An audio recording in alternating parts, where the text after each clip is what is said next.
Yeah, we're live, we're live, we're live. Hi there, people. Welcome to our next hangout. Hi there, Rin. You just made it in the nick of time. Today's stream, we will be mentioning bread and games. This because Rin shared a video on Twitter with us from Raging Golden Eagle, and basically that was about bread and games. Wait. So could you give me about 3 minutes? I need 3 minutes. Yeah, you can have as long as you want. We're going to get started though. Okay. You want me to? Modwain, you're echoing a little bit, I think. Yes. How am I echoing? Can you? Maybe your headphone is turned on. Yeah, there we go. No. Oh, sorry. Short story had her microphone on, so Exactly. that's why I was echoing. That's Wasn't better me, now. it was her. But thank you for the point, people, and sorry for the inconvenience. We was going to talk about circuses, bread and games, because Raging Golden Eagle made a video talking about how our current society, I'm paraphrasing here by the way, our current society is only bread and games away from people not agreeing with our current society. And to me, that was an interesting video, not so much because he's correct or he's incorrect, but because, in all fairness, nothing has changed in the last 2,000 years. So Rin thought it would be a good topic for today, and she asked whether Raging wanted to join, I assume. But considering the fact that Raging has about 60,000 subscribers, and this channel has about less than 1% of that, I didn't think he would come. So, yeah, it would be nice. It would be nice. Isn't Raging some nerdy MGTOW? I don't know if he's a nerdy MGTOW, to be honest. I don't follow him that much. I've seen a few of his videos. Oh, shit. I'm sorry, John. Oh, My man. condolences. Oh, jeez. I hope it was a peaceful passing. Yeah. Oh, I am so sorry, my friend. Oh, Did somebody's parent pass away? John Bemused. Bemused, his wife died today. Oh, man. I am sorry. I'm sorry that it happened. I'm also sorry.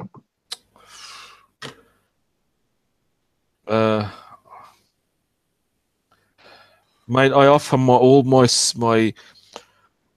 condolences as I'm. Well, mate, you have all my sympathy and my condolences, John. I hope.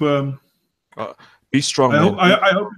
Yeah, be strong. I hope you can give it a spot. And I know that the health condition of your wife wasn't the best. So yeah, maybe. Yeah, there's not really much I can say about it. And I am speechless. My sincere condolences, man. My Exactly, sincere man. condolences. You know, I didn't mean it that way. Yes, my condolences. And hi there, Real Raven. Hey, Raven. John's partner passed away. So yeah, that's probably more important than the topic that I was planning to do. Absolutely. I We will dedicate all, mate. Or I can only dedicate my friendship to him and to his late partner. So we gotta carry on. We have to carry on because yeah, that's the thing with life. It ends. Yes. Yeah. Why is... Never mind. Forget about it.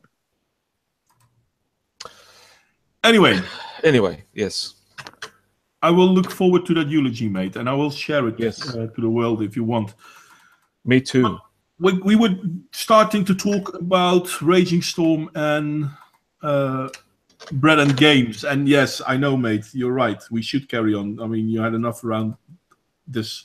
So let's back to the topic. Bread and games. Raging Storm made a video. I'm not sure if he is a MGTOW. Someone asked in the chat if he's not a MGTOW.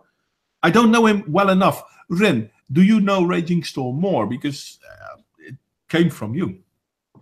No, but looking at his channel description, it sounds like he might be a MGTOW, but that's the only video I've seen. It was just on YouTube's recommended section. Okay. Well, but I thought it was interesting because, as I said, that's why the name of this hangout is Bread and Games, because that's what he's talking about. That's what the Romans already knew. You want to keep the populace happy, give them bread and games.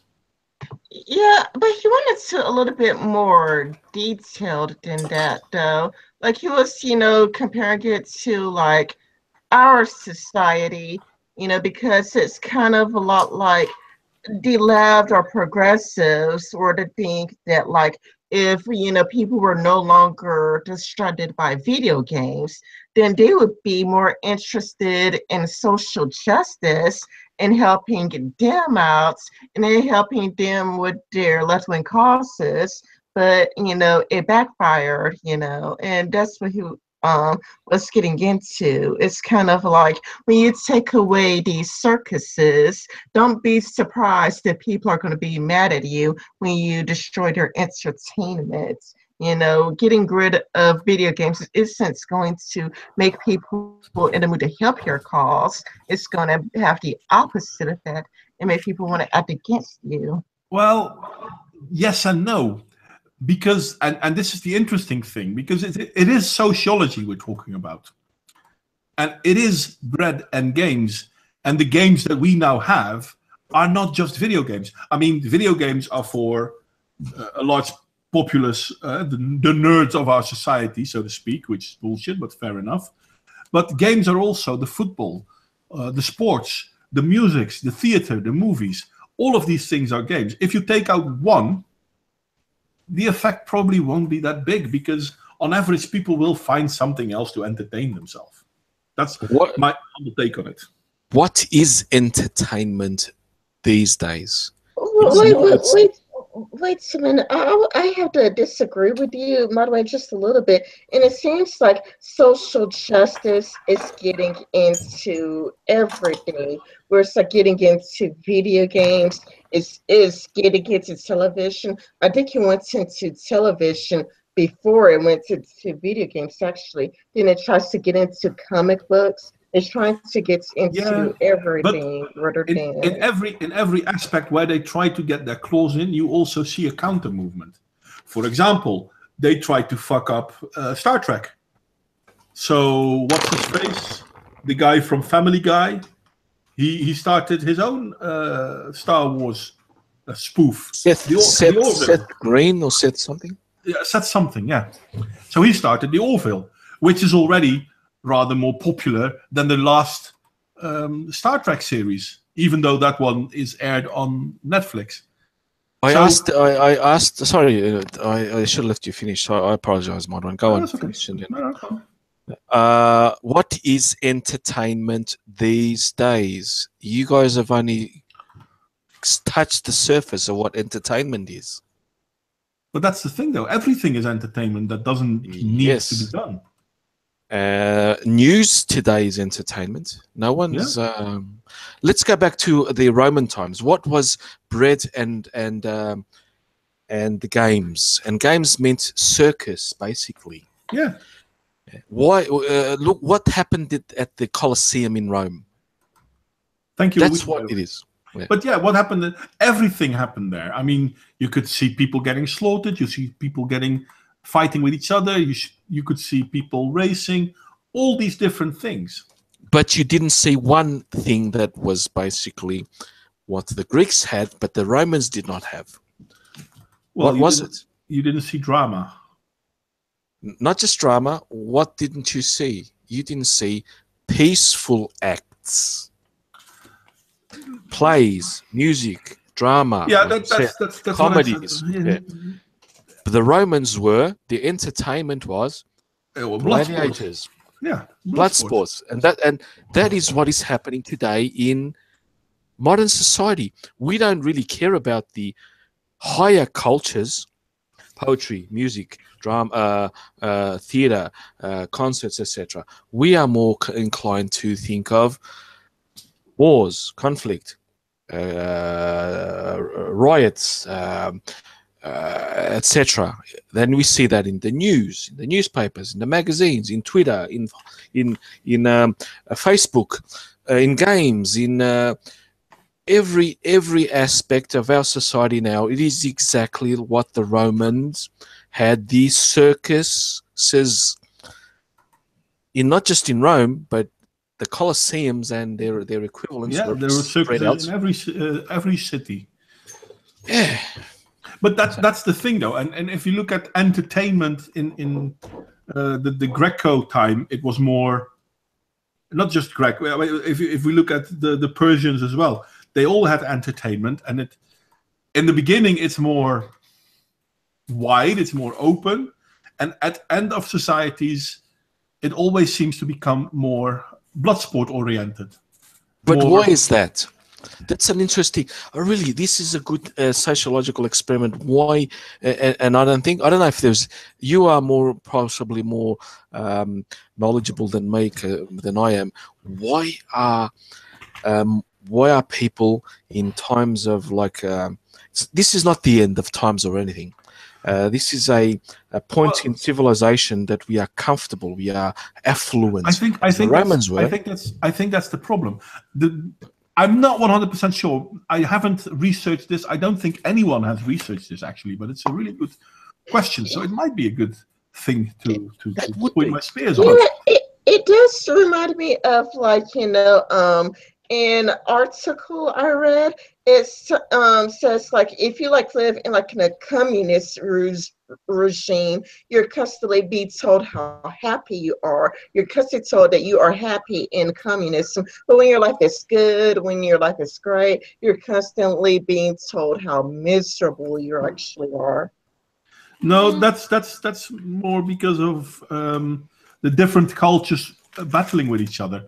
But what we have seen throughout history is that hard times create strong men, and they fight for a community, and that community becomes complacent because they have everything they want, and a complacent society creates weak men, and weak men create hard times. It's a cycle thing which happens time and time again. But funny enough, I don't think it's ever really being researched, and it's too easy to say it's because of this or it's because of that, because once a society has everything it wants, people become complacent. This is kind of funny though, because it has been proven to work with mice, because this is what Mice Utopia was all about.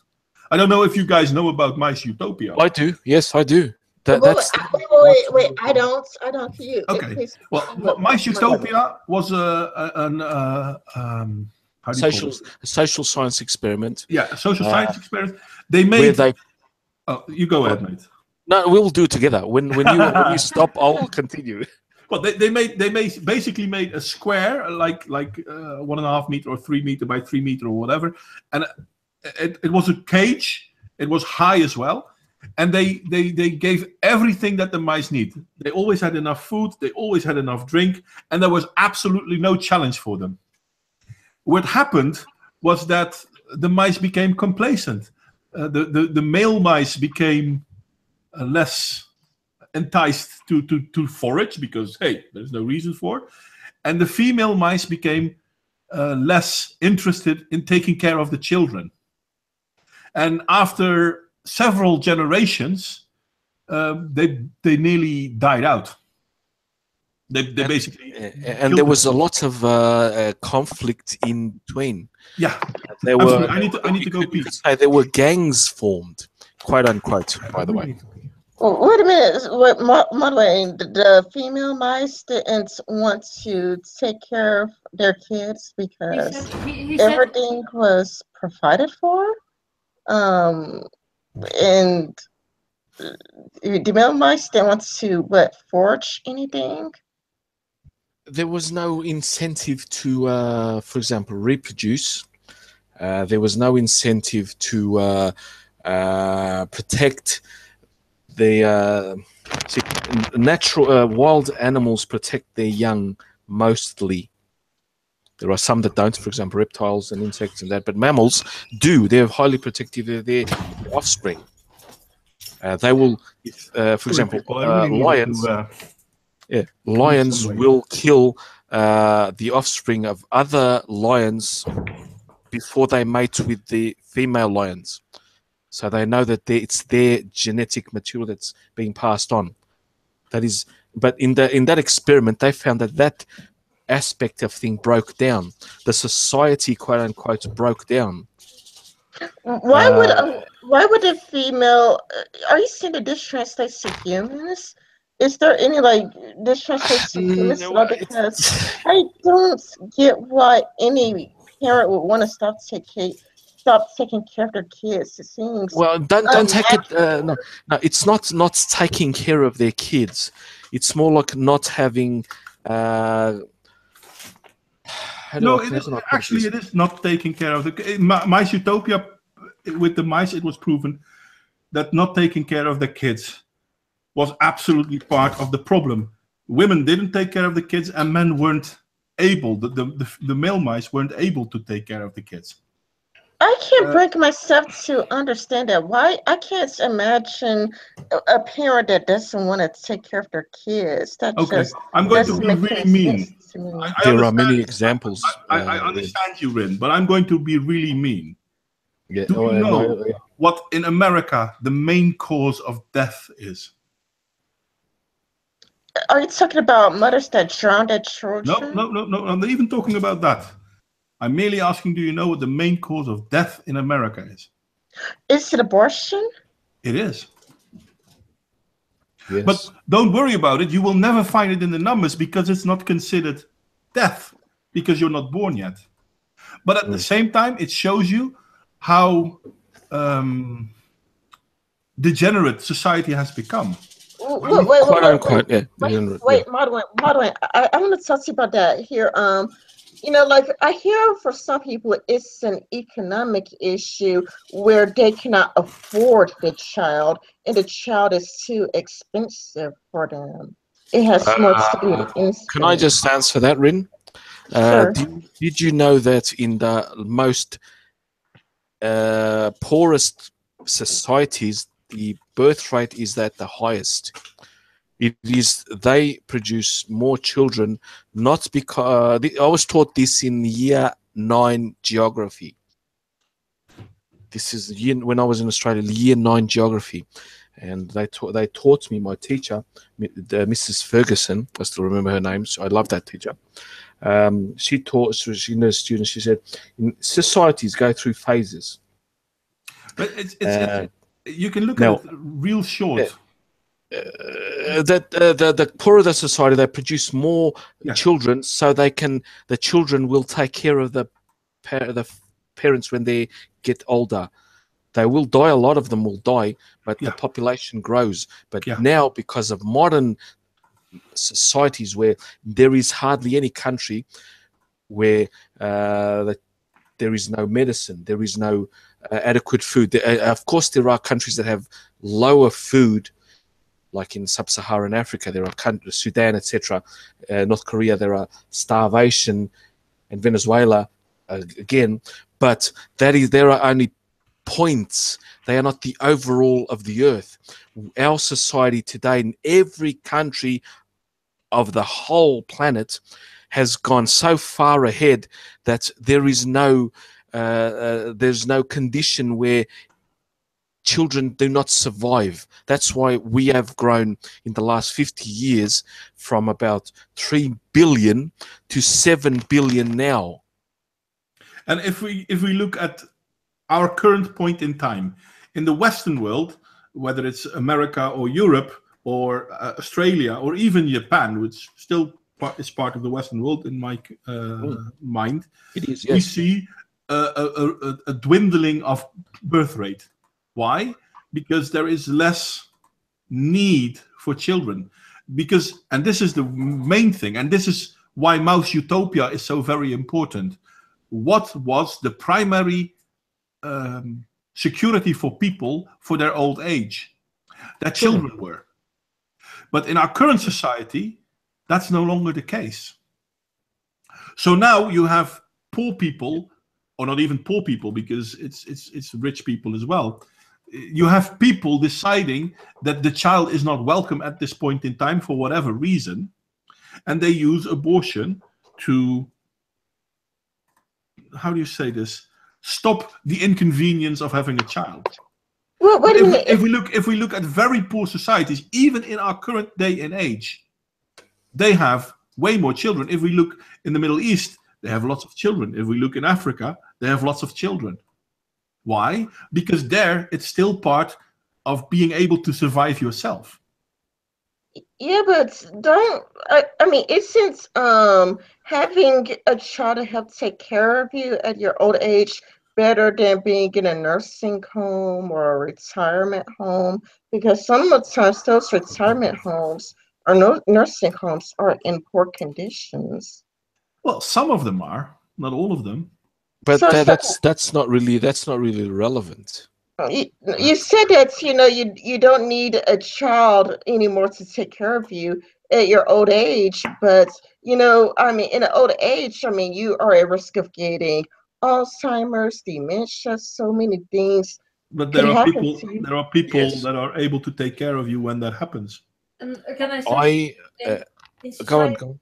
Yeah, but it's not like going to be your own child, because your child would care about you more than a stranger probably would. I mean, probably. Not I mean, absolutely. when I Short look at story. the Netherlands, right, the life for us in our age is made faster and faster. It's way more difficult for us to take care of our parents, because basically you make less money, you have your one or two child. It would be very difficult for me and my husband right now to really take care, like taking in my mother or his mother. And knowing that, there is a pretty big chance your child won't be able maybe to take care of you. So you will end up in a nursing house anyway. So why the trouble? It doesn't make sense. And Come on, Modwain. and don't forget that if we look in Europe in the last, let's say, 30 years, in the Western world, in America too, by the way, we've been told that having children is bad, which is kind of weird. Yeah, that's weird, yeah, but that's a different thing. My anecdotal evidence: my father, I'm living in his quote-unquote house. I'm living with my father. He's with me. I take care of him. We take care of him. My daughter works at a home. She takes care of, and she's not a profession. She's a manager. She took a management degree, but she's working there because it's money, and she's taking care of the parents of that are not the children don't take care of them. See what I mean? Mhm. So yeah. But I'm sort of being the arbiter here. I'll give this thread another 2 minutes, and then we can go back to our original one. So yeah, okay. it's No, but boring. the problem is, and this is the bread and games theory as well. Because I'm bringing it back, Carlos. Look at me. Okay. Yep. You can continue for another 2 minutes. See, it's relevant. In fact, it is relevant, but it's not actually what the topic is about. Well, it is kind of, because what we saw in Europe in the periods of downfall, and the Middle Ages, for example, everyone talks about how bad the Middle Ages were, but people had lots of children in those days. Why? Because you needed them. And you also had the plague. But you also had the plague. There were several diseases that could kill a lot of people out. Continuous wars. Continuous wars. So the average age was about 30. Even 30, though people 30 to 40, yeah. even though people could live to the ripe old age of 70. But we don't talk about that. We only talk about the average age. But one of the reasons the average age was so low was because a lot of children died during birth or in the first 10 years. Yes. And if we go back to for example, the Roman times, in the beginning, the Roman society was very based on citizenship and strong families, But if we look at the end times of the Roman era, family wasn't that important anymore. There was no strong citizenship anymore. There was a lot of, especially you can see from evidence from the brothels, and the prostitutes disposed of the children. Yeah, You can see the type, the division of this disposition that was practiced. All of the male children were killed. by the way, Davey, does that answer your question as well? Do you think Romans were told having kids was bad? No, I don't think they were told having kids were bad. No, They just didn't have them. it was just Or they killed them. happened. Yeah. But for example, I'm going to only giving the example because I know enough of that part from reading and also I think from, for example, Pompeii. That's an example of where they found, and not just Pompeii, from other Roman cities. Mm-hmm. The male children of prostitutes were killed instantly. The females were never killed. Yeah, because they were females. Yes, They could even be. though they not necessarily went into the prostitution. They didn't follow their mother's profession because it was a profession. They had enough wealth and enough liberty and enough power, quote unquote power, that they were freestanding women. No one recognizes that. I don't see anyone. They did have power. There are documents that show it. I don't have them here at hand to prove that to you, which I am sorry, because I normally provide links and sources and shit, and god damn it. But the same is true if we look, for example, because it goes in waves. Society goes in waves. Yeah, it does. And the same is true, for example, if we look at the Greek society, the Spartan society. Spartans were very hard on their children. They had to be able to survive themselves. They were really hard. But at the same time, they had lots of children. So there's a good chance that some would, and the ones that would were the strongest. This is something that happened during the Viking Age as well. We don't mention it a lot, but even during the Viking Age, weak children were allowed to die. Modwain, earlier you were talking about how I think you were talking about in the Roman Empire how people were having fewer and fewer kids. And my question is, isn't it natural for humans to want to have kids? Isn't it human nature? Don't we have this biological drive that? And this is what Moustopia proved. No, it's not. We need to have incentive to have children, and part of that incentive is our old age. Mm-hmm. And if we take away that incentive, then having children doesn't come as natural. I know this for myself. Wait a minute. Wait. Don't people get horny and feel Oh, no, wait a lust? second. You're conflating two things. You're conflating sex with having children. 2 more minutes of this conversation. Isn't that for a woman actually biologically woman? They want to have a Or children. If they're 35 or 40 and they find themselves a career but not a child, or without a career and without a child, they're fucking unhappy. Yeah. The problem is that back in the days, if you were that old, having a child was nigh on impossible.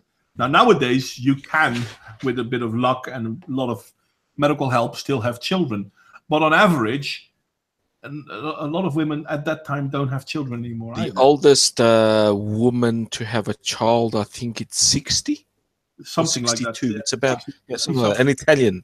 So, Italian, Say that biologically woman who wants to have children. No, women, biologically speaking, women can be driven to have children. But if society tells you how it's, better for you not to have children because you will have more fun not having children, you see people stopping having children. Okay, but then this goes back to what you're talking about, the Roman Empire and how back in Rome people were having fewer and fewer kids. That doesn't make sense to me because don't we have a biological drive to have children? Yeah. Again, Rin, there is a biological drive, but that humans are more than just drives. yes. And this is what Moustopia proven. Because mice have a drive to procreate as well. Every mammal has the drive to procreate. But there's a reason to do so. Because it's important for the survival of the species. But once you have everything handed to you, people, or mice in the case of Mousotopia, become complacent. They stop caring. It's communism. It is. Yeah, it is. Now, And can we when get that back to the topic, or yeah, another 2 minutes of this? I'm kind of feeling we still are on the topic because this is still about bread and games. No, Because- it's not. Bread and games basically means feed the plebs, give them entertainment. They will not riot against the authoritarian power. True that, but there is more to it, because if you feed the plebs, if you take care of the plebs, so they don't have to take care of themselves, they don't have to procreate to make sure that they have a bigger chance of survival. Well, on a Okay, technicality, absolutely, people yes. are taking care of themselves. They're getting a job and finding work. No, people are taking care of the now. And now, Yeah. yes, they don't take care of the future. They don't take care of the future. Hell, even we talk about how we take care of the future because, hey, we work now, so we pay into our pensions, and then when we get old, we get pensions. So we don't really need children to take care of us because we have our pensions. Fair enough. But that is the reason why the societies crumble. It's a form of degeneracy. And we don't kill our children by letting them die. No, we kill them before they get born. So people don't recognize how this is factually the same thing. Because when I told you what is the most common cause in the Western world of death, especially in America, it's abortion. But if you look at the numbers, you will never find that. People talk about heart disease or cancer or homicide or whatnot. They never talk about abortion because people don't consider abortion murder. In Portugal, when we legalized abortion some time ago, I can't remember when, the first year went up, and it's been dropping since. Yeah. Not just legalizing, I mean actually subsidized abortion. You could go to any hospital, I want to get an abortion. Some doctor will say, no, I'm not going to perform it, but there will be another doctor, okay, come on. So there are conscientious objectors in our medical professions say, no, I will never perform an abortion. They do. They don't get punished. They don't get shamed by social media. They just don't. There's no, so what? There was another doctor that said, okay, come here. Give him whatever the procedure is. Off you go. And it's been dropping. It's been dropping since... Every year it's been dropping at about 10 to 20%, I think. I'm not quite sure. Don't quote me on the statistics. I know it's been dropping. I don't know the actual numbers, but it's been dropping in Portugal because we were so excited at the start. Oh yeah, we got abortion, we can get it. But then I said, oh fuck it. We get better if we keep our kid and get a pension from the government. So let's keep a kid. So yeah. Yeah, but this goes back to what I was saying earlier. Nobody goes like, oh, I'm gonna, get an abortion because my life is so good and I want to maintain it. People say that it's because they're too poor and they don't have enough money to take care of the kid. And if they had the money, then they'll take care of the kid. But because they don't have the money to do so, they won't. No. I don't know this. Sorry, Bon, I just finished this off. Rin, I don't know the actual breakup of the social levels, but I highly suspect that it's the more affluent people in Portugal society that are doing more of the abortions instead of the lower classes. And I know from anecdotal evidence of the town, our main town here, where I see former students, we used to work at a school, who have children, and they were young when they had children. And they did have at that time abortion provisions, because when I was working at that school, they legalized abortion and so on. It's anecdotal. This is not proof. This is not evidence. This is just me saying what I saw. The lower class of people in Portugal seem to be the ones that are not getting abortions, even though they are free. Now I live in America, and from what I hear, unfortunately, I don't have a study with me because I didn't look at a study, but I heard it on a live stream. I hear that black women get more abortions than white women, but black people tend to be poorer than white women. Like we all hear that black people are poorer, and Roman Millennial did post a study. She did post a study that shows that black people are poorer, but from what I hear, that black people also get more abortions. Yeah, but I that's don't know. because I don't know. I do know, because that's again when we talk when we go back to bread and games or Moustopia, because I'm going to conflate the two a bit, because black people, especially the poorer black people, live off welfare, live off the state, so their life is more or less being taken care of. And if we look at the more wealthy black families, they usually have 1 or 2 kids, which is normal, which is comparable to wealthy white families of a certain age. But the poorer ones, especially among the black society, the inner city black society in America, they have more abortions. Why? Because they have more sex. This is not really a problem, but it is a sign of the degeneration of our society. Now, I don't have the study of America, but I'm 100% sure it's the same in America. In the UK, roughly half of all the women that have an abortion have more than one. Yeah, like Why would you need more than one? Why would you need more than one abortion? I mean, you can get accidentally pregnant once. You don't get accidentally pregnant twice or 3 times or 4 times. Yeah, like this is anecdotal evidence, but No, it's back when I not. was in Child Corps, there was this girl there, and like she was like only like 16 or 17 years old, but she had like 3 abortions, 3 at like 17. But it's not anecdotal, because shit like that happens a lot. It's the degeneracy of our society. I mean, I don't have proof or evidence. I only have her word for it. But there's this 17-year-old girl at Child Corps. They had 3 abortions.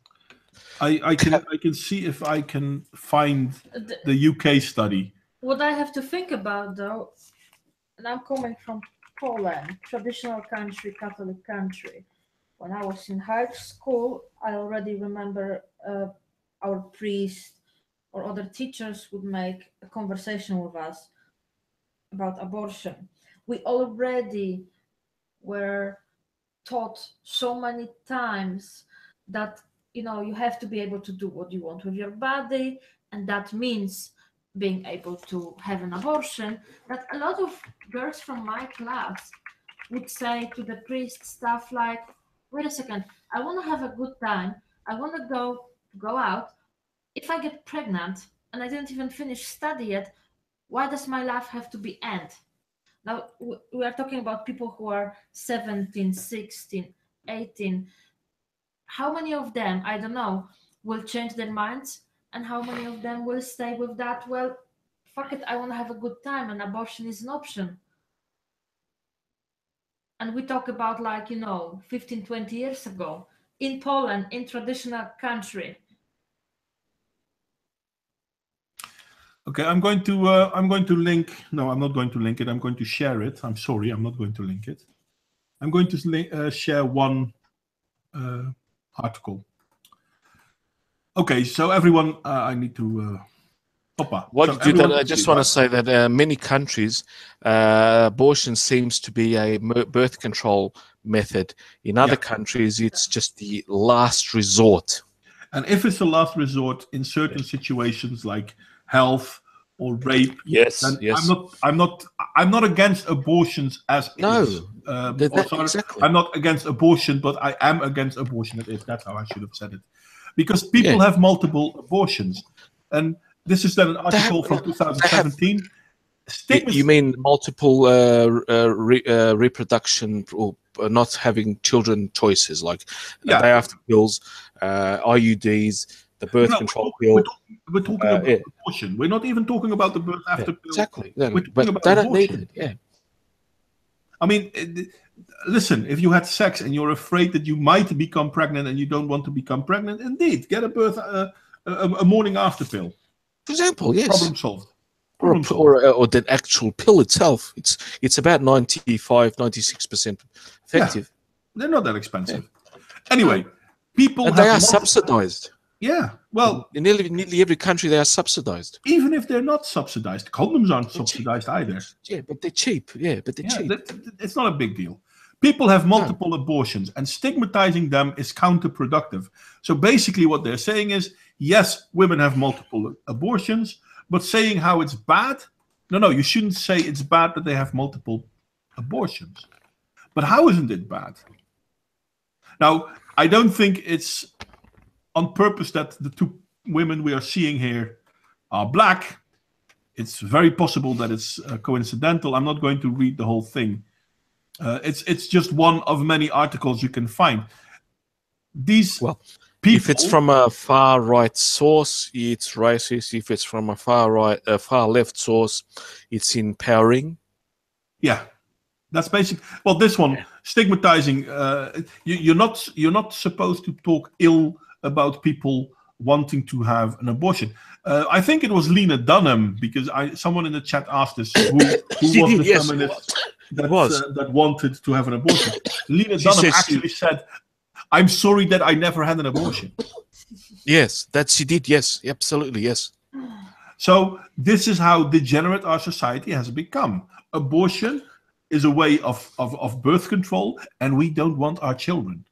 But we are wait a minute. But it's like Lena Dunham is like a pedophile. She was like touching her like little sister's vagina. Well, technically, she's only about 3-4 years older than her sister. So, yeah, it's still absolutely creepy what she did to it. Incest to a T. But it's not technically pedophilia. Oh God, I have to defend her that. No, you're correct. But for truth, I will say the truth. The facts. They are the facts. So no, I don't apologize for that. Yeah, you are correct. It was wrong, but it was wrong. But it's the fact. She technically is. She's not a pedophile. She's an incestuous person. Wait a minute, but like, didn't she have like a cousin that she did the same thing to? That like she gave kisses for that I don't know. I don't know Lena Dunham that much, but considering she's a feminist, I'm not surprised if it were true. Yeah, because if you want to see the utmost form of degeneracy, look in feminism. It really is there. The women talking about how rape is bad unless it's done by someone they care about or they think is good. Male feminists, I've heard this raping actually doing the shit that they are saying that they are fighting against. You're far more likely being raped by a male feminist than by a conservative these days. Yeah, shit. If you saw all the people that have been caught in these wave in just the United States, a wave of sexual allegations and degeneracy, Randy Roy Moore was one.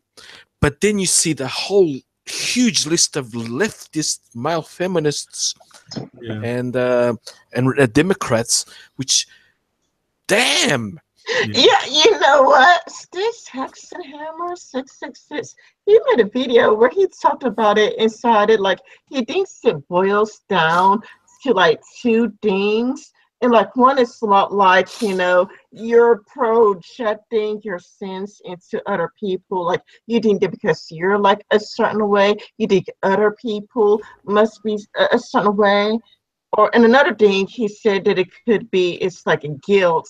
It's kind of like using feminism to cleanse you of your sins, and so that type of people would naturally be attracted to feminism because it speaks to them like, oh yeah, I'm a rapist, so yeah, men are like that. It's probably easier to spread the guilt to other men as opposed to thinking it's just you. But to go back to the topic at hand, because the bread and games one and the abortion one, it's all meant to make society more pliable. Because as you said, normally people want to have children. Why don't these people want children? Because it's a nuisance. You don't need them. So why have them if you don't need them? I mean, for me, I've never had a child. I mean, I never had an abortion either. I never had an abortion, never had a child. It's just that they're so expensive. They cost thousands of dollars. And I mean, it's just expensive. It's like I don't have the thousands of dollars needed to take care of a kid. Neither do I, but I have one.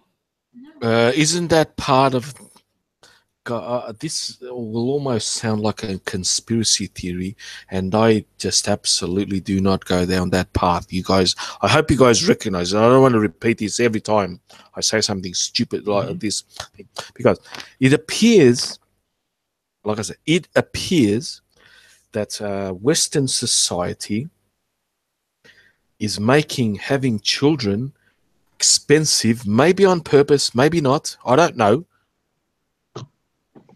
But it appears to me, yeah, it is my feelings. I have no evidence, I have no facts, I have no studies. But damn it, Japan. In fact, I will go back, and Rin, you will like me because I know you are a fan of Japanese culture. Japan is having a birth. What's that called? A birth. Problem. They're not having enough children to counteract their pensions and society. They have chosen that, okay, we'll just leave it how it goes and see what's going to happen. Will it be a crisis? If it is a crisis, I will bet they will say their theory is, I will bet that people will start having more children. Because, like I said before, there's a phase in society where people, because of societal problems, have many children, and then when they get affluent, they have less children. And Japan is thinking, okay, and I bet they are right. They will have a crisis again, and then they will start having more children, which will start a new cycle. Do you guys see what I'm trying to get at? I probably explained it so badly. I apologize. But do you see what I mean? Well, they're not accepting anyone from outside. No immigrants, no mass immigration, no nothing. They're just saying, okay, bugger it. Let's see what happens. They're not just doing just that, though. They're also building robots to replace them. Have you heard of For that? example, yes, for example, Yeah. but that still does not provide wealth to cover the social, for example, pensions and that social welfare, quote unquote, for the people, for the actual people. They are an aging society. The curve. I don't know if you guys have ever seen a populational curve, bell type thing. It's not the bell curve. It has nothing to do with that. It's in geography. Populations, if you get the ages, or the more or less from 0 to 100 at the moment, and you plot how many people are male and female, one side male, one side female, how many people occupy in each age, you will see a certain type of bell shape thing. And Japan, that bell shape thing has moved up. If the bell is lower, it's because the population is young, it is exploding, and it is what Middle East, Africa, South America, or Latin America, and some areas of Asia, they have a huge population between 0 and about 40-ish. But the West is different. It has a huge population from 50-ish to upwards. Do you guys see what I hope? Do you guys see what I mean? Yeah, and when you say that, for example, it almost as it's made on purpose that having kids is so expensive, and I have to think about the fact that in Poland, for example, my grandparents would have a first child when they were like 20, roughly, some younger, some bit older. But when I was growing up, if you would have 20, if you would be 20 and you would be pregnant, even if the father was in the picture, the people actually would look like you easy, like you're very responsible, like you slut, and you just get, pregnant, very negative.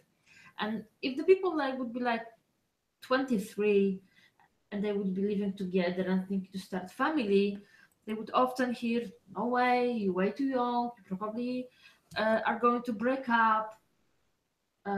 So it's going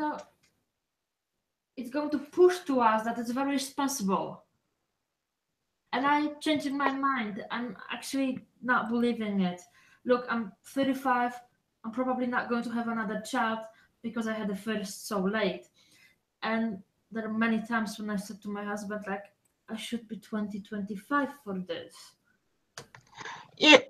This does happen in America too. It's kind of like if you're 16 and you have a child, then you're a slut and a whore. But if you're 20 and you have a child, then you're way too young. You're too young to have children. You should wait until you're older. But then it's kind of like once when you're in your 30s, that's the time that people say, oh, that's a great time to have a child. But then it's kind of too late because then older men would want to get with 25-year-old women. I'm going to show you. I'm going to share the screen of the Japan in 2015. It's the age sex pyramid. I'm going to share to everyone. This is what Japan is. Don't say anything. See, this is Japan. Oh, yeah. Right? You can see that they get a high population above the 30, beginning the 30 to 34 until about 70 to 79. You see there's a low, this is almost a negative growth population chart. Now, you want to see developing countries, example, Western Africa and Western Europe. Let's just share this. See if it works. No, it's not working. That's not the wrong one. Where's this? Oh, wow. No, that's not the one. That wrong one again. I want to find an actual. Here you go. The Maldives, for example. It explains what I want to mean. You see, the main population is below 24 growth. That there are huge amounts of people below 25 years of age. Yeah. And as the time passes, these will grow up, and so the population of the Maldives grow. But Japan, where was Japan again? I lost Japan, but I think you saw what Japan meant. What it is top heavy. It's on the top. Yeah. That part of the growth is on the top, or the population. So they're not growing. They are actually not growing. But if you have this part of the growth at the bottom, you are growing. Influenced by, like we said, affluence. As the society gets more affluent, they get less, quote unquote, fertile. They produce less children. Is it possibly, and it's part of it because of their natural causes, because they survive, the children survive. In the Maldives, because they have less medicine, less hygienic conditions, less whatever, there's more higher death rate in children. But in the Western societies and affluent societies, there is a greater children. And that influences a lot of how the society is. So we get to the Western society, we know that one child will survive until he's 80 or 90 or 100. So they only have one. Yeah, because you don't need more. You don't need any more. Yeah, exactly. Oh yeah, I see what you're saying. And if you're living in an impoverished area, you don't know if your kid is going to survive. So you have multiple kids because exactly, yeah. Because your kid may not survive. But that's the problem that we see in the Western world, because if we see the amount of abortion happening in the poorer society, the poorer part of society, it is sure to not be because of wealth. Because our society is catered to help you survive. It's catered to help you take care of your kid. It might not be perfect, but it's way, way much better than, for example, the Middle East, certain poor Asian countries, and Africa. Yeah, But like what we yeah, see, exactly. Yeah. but what we see Go on, in go the on, man. Western Go on. world, I'm sorry, I'm going to finish my point. No, finish. Yes, yes, yes. What we see in the Western world is that there is a reluctance to hand in our enjoyment of our life to create new life because there is no real need for it. And this is where bread and games come in as well. Because why is there no need? Because we are given our bread and we are given our entertainment. Yes. So why would I give up my entertainment and share my bread with a kid? Well, I was just thinking something more of like what Carlos was saying earlier. I think Carlos, you were saying that during a time of crisis, people have more kids, but during good times, people have like fewer children. And I was like thinking on that. And I was thinking that it could be like, hard times, people would, go to church and come together over one thing, like something could bring people together. But during good times, people are going to find various interests. Like some people are going to be interested in anime, some people are going to be atheists, some people are going to be Buddhists, and people are going to have a wide range of interest, and people are more likely to not want you because you're not perfect enough. Until Dear did cover something along these lines where 80% of men found most women attractive, but most women, like 80% of women found 10% of the men attractive. And, it's kind of like, it could be that better times make people more nitpicky because people can be excessively nitpicking when it comes to the dating scenes. Like, oh, I No, don't want to date a person like sentiment. no, Oh, I don't want to date a it TV makes star. people weak. It doesn't make them nitpicky. It makes them weak, because in all No, no, fairness, no, I agree. I agree with Rin in this aspect. Yes, that is part of the bread and the entertainment, the circus. That is part. Obviously, it is. It they people in terms of plenty have so much thing that they are bored. They're basically bored. yeah. But I have so much. I have so much. My little anecdotal level. I have so much choice of what I do in the day, even though I work, but I have a little bit. That I am bored most of the time. Should I watch video of X? Should I write this? Should I investigate that? Should I eat this? Should I not eat this?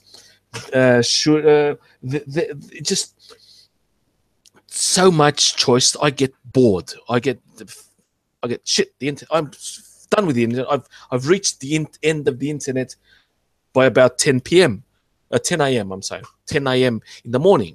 I start working at 9:30, and by 10 o'clock, I have quote unquote reached the end of the internet. See what I mean? This is a little bit, but I'm trying to remember what I was going to say about the. It'll come back to me. But yes, you are right in that aspect. We are entertained, Yeah, as because it's Hamish said, by but that. yeah, yes, like what I'm saying is like, it's kind of a lot like during a time of crisis, kind of like what you were saying, sure, as Modwain was saying, that you would want, more and more kids to replace you, or But have more and more kids because you have more and more kids because your kids may not survive, and more of your kids will die, so you have more of them. when I say crisis, I mean actual people dying and starving, and the worst part of crises, not the stock market crashed a little bit. Some people are becoming homeless. Their bank foreclosed. That's not really what I mean about crises. When Yeah, we talk about crises, I mean real, like what's happening in Syria, being bombarded.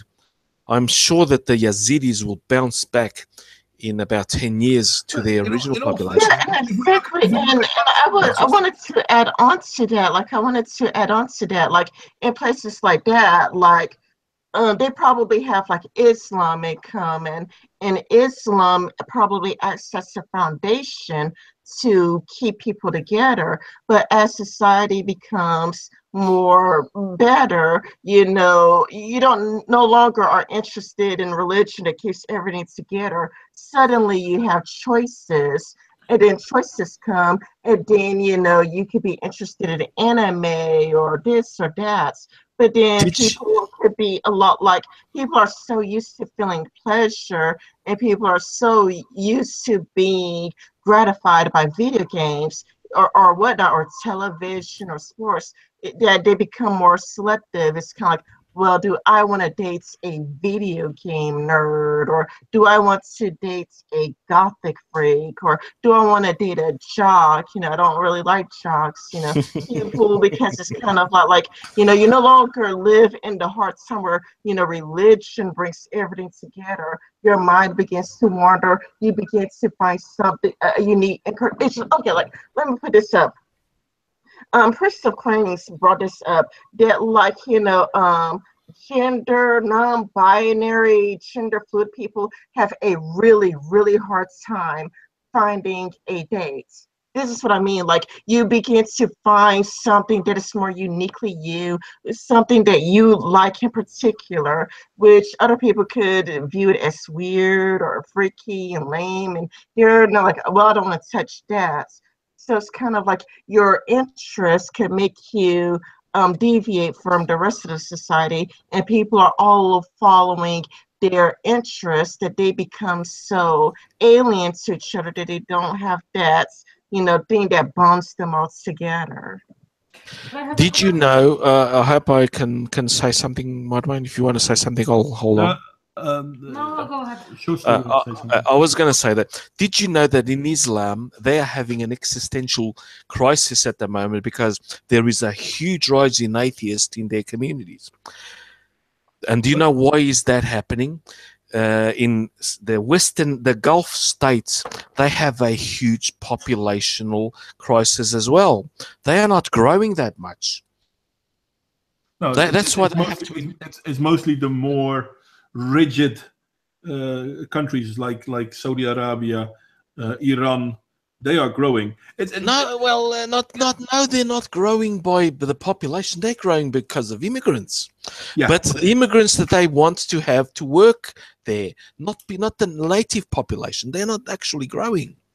But it's kind of funny because if you look at, for example, Israel, Palestina, everyone talks about how Palestina is a genocide.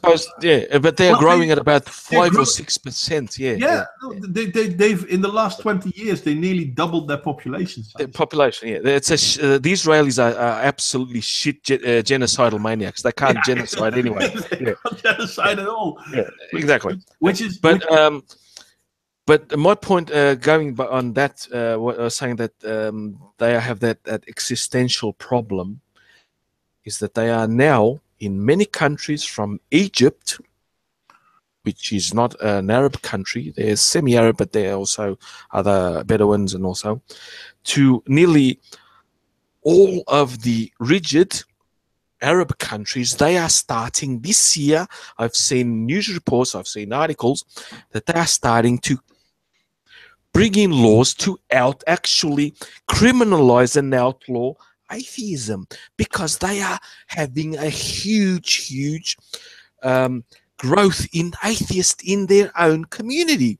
And most of the countries, especially the Gulf countries, because they are affluent as fuck.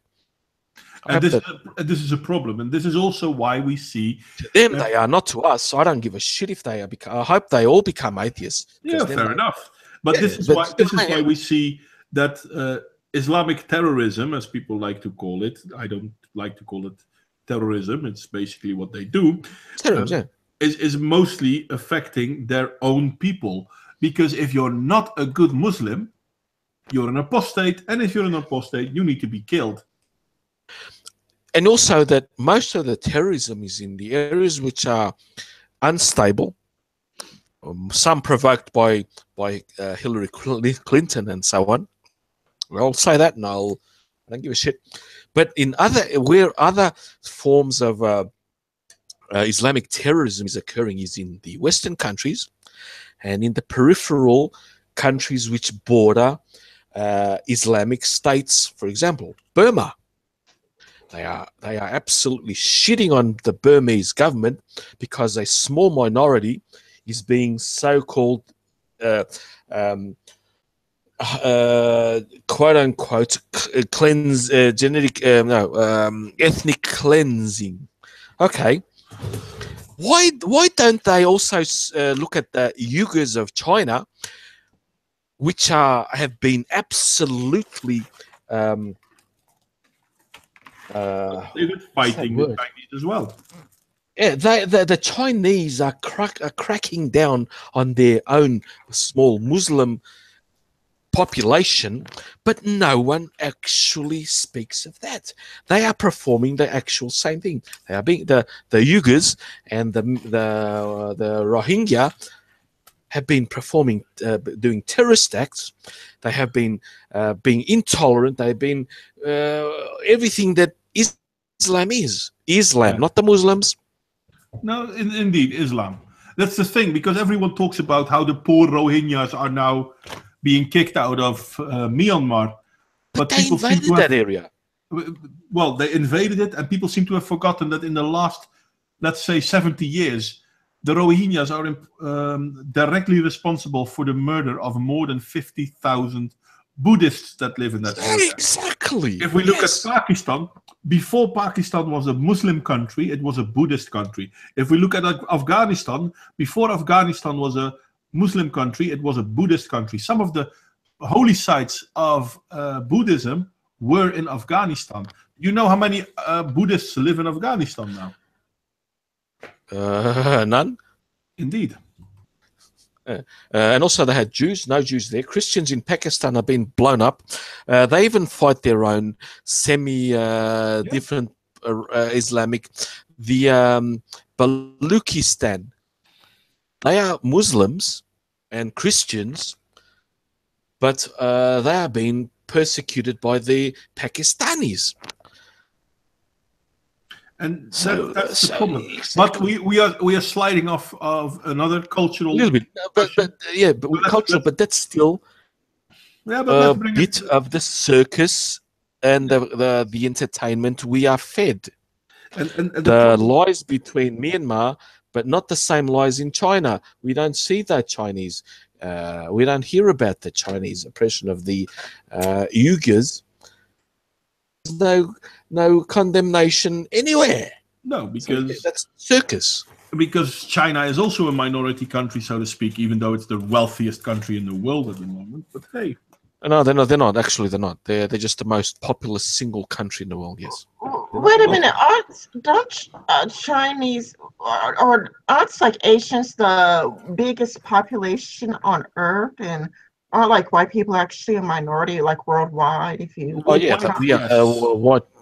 people, quite unquote. I think.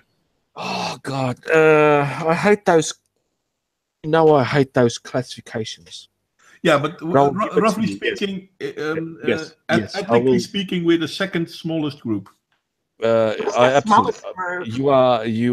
I will give it to you, Rin, honey. I love you as my friend, so I will say yes. The whites are the second smallest minority. Yes, the smallest group the smallest one? The Inuit. Amerindians, and the Amerindians are the Inuit. Yeah. Oh, the Amerindians are the smallest group. I never heard of them. The natives of the Americas, going from the Eskimos to the Terra del Fuegians. Oh, the American Indians. Oh, they're the smallest group. Yes, all of them. I mean, from north to extreme north to extreme south. And yeah, whites are the second. And it's kind of funny considering that everyone talks how black people are being oppressed. Yeah, well, wait a second. You're the majority. And look what happens in countries, and not all, hashtag not all, but look at what happens in countries where black people are back in power. I mean, Zimbabwe. Yeah, Zimbabwe. Yeah, but Zimbabwe, yeah, but it's a poor country. Yeah, but it isn't a poor country. It used to be the breadbasket of, well, Africa at least, and they exported a lot of food. But they did so when they were ruled by white people. They have reversed the policies of that idiot that was before. Yeah. I forgot his name. That sounds so Mugabe, yeah. And yes, white farmers, please go back, and they are going back, and they are being welcomed by the communities like gods. Yeah, I'm sure Talib, what's his name? Talib, that idiot. Tariq Nasheed. Him, yeah. Whitey Sean King, who's a fucking whiter than I am. Yeah, Malcolm X. And others like them are saying, "Look, the white power's coming back." Bullshit.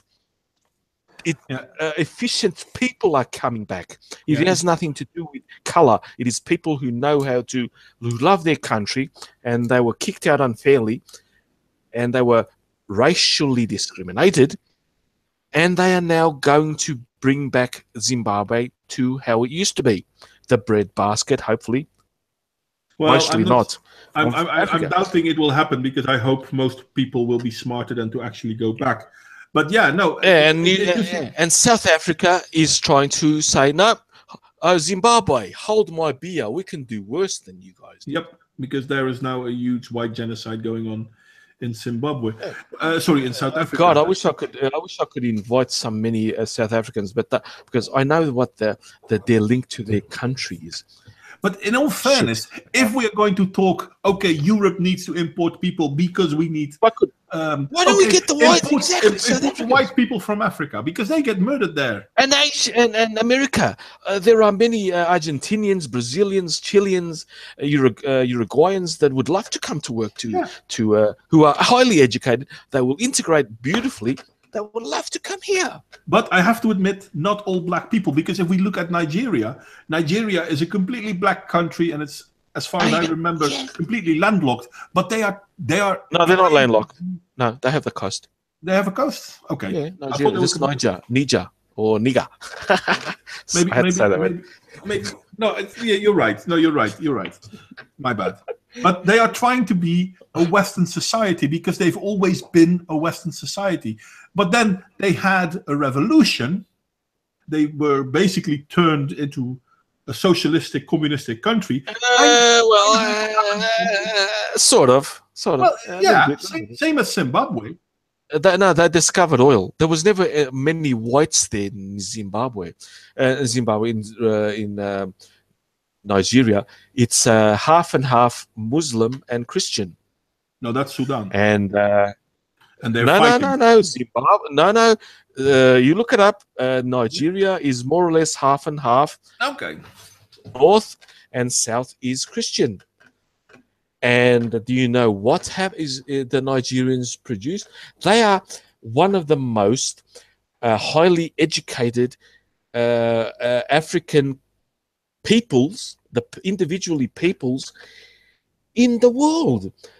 They compete in American when they immigrate to highly educated people to the United States. They compete with the Asians. No. They don't compete with them. They absolutely defeat them. They absolutely defeat them. Nigerians in America, at least some 50%, of the most highly. They are the at top. least 50% of them have bachelor or higher degrees. Exactly, but they are on par. At least, I'm just saying, at least They could be higher. I don't care. But they are like the Asians. They are more than the quote unquote whites. Oh, they're definitely higher than whites. We're talking about the people from Nigeria right now. Nigeria in Africa. That's below. That's above Angola. That's below Senegal and all those other countries. Nigeria. Yeah, this is great that you're mentioning stuff because the alt-right loves to talk about race and IQ and exactly. No, but that's the whole. If you're white, you have high IQ, and the whole racial IQ thing is bullshit. I'm interrupting you. It's bullshit because we don't really know what IQ means. IQ is a measurement of possibilities, not a measurement of abilities. But the alt-right and those racist fucking idiot morons, they are no better than the Nigerians. Just throw a huge spanner into their works. Identitarians are identitarians, whether it's left or right. Exactly. Left or right. There's because at first it's kind of like I couldn't name a single successful Black country. So because I couldn't think of a successful Black country, I just couldn't think of an argument. But now that you brought up Nigeria, it's they're beating the Asians. It does put holes in the arguments of race and IQ, and if you're right, actually you are born with a higher intelligence. Nigeria is not very successful. There's so much fucking corruption and terrorism and all that shit. But the people that do study and get scholarships in the Americas from Nigeria, they actually equal, at least, if not surpass the other ethnic groups, the Asians, the whites, whatever you want to say, the broad categories. I don't like the broad categories, but do you see what I mean? They actually compete. They are as or more successful than Asians. So yes, Red, the Nigerians, as a small country, give a huge spanner to the identitarians' narrative.